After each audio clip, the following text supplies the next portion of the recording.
sama saya Ketut Priscilia Anggreni, nomor absen 11 dari kelas 11 Manajemen Perkantoran 1. Di video kali ini saya akan menjelaskan tentang peran perusahaan sebagai pelaku ekonomi. Yang pertama, itu ada produsen. Produsen adalah seseorang yang beraktivitas untuk menghasilkan suatu barang atau jasa. Untuk dapat menjalankan fungsinya, perusahaan harus menjalankan beberapa hal. Yang pertama itu ada menentukan barang atau jasa yang akan diproduksi.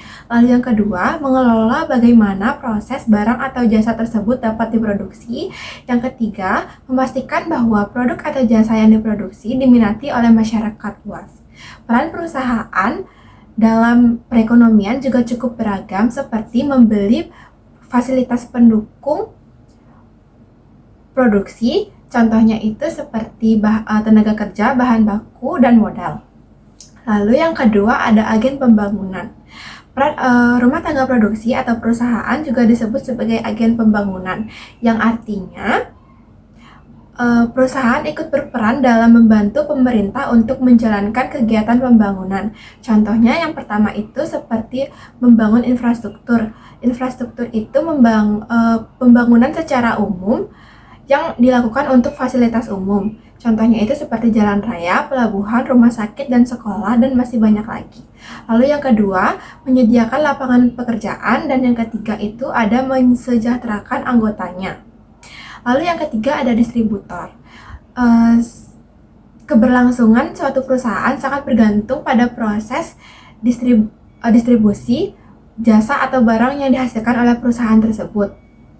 Sebagai distributor, ada beberapa hal yang harus dilakukan. Yang pertama itu mengadakan kegiatan perdagangan. Ini sudah pasti karena kalau kita tidak melakukan perdagangan, maka kita tidak akan bisa melakukan distribusi. Lalu yang kedua itu ada melakukan kegiatan promosi melalui media iklan, baik secara langsung ataupun secara media massa. Contohnya seperti JNT, mereka biasanya melakukan promosi secara langsung di sekolah-sekolah untuk mempromosikan jasa yang mereka sediakan, dan mereka juga mempromosikan jasa mereka melalui media sosial. Lalu yang ketiga, membuka agen atau cabang pada tempat yang strategis. Bisa kita lihat seperti contohnya itu JNE, JNT, Tiki itu mempunyai banyak cabang karena mereka melihat peluang yang mereka rasa cocok untuk masyarakat di sekitar sana, dan mereka merasa tempat itu strategis. Lalu yang keempat itu memiliki armada angkutan untuk menyalurkan hasil produksi.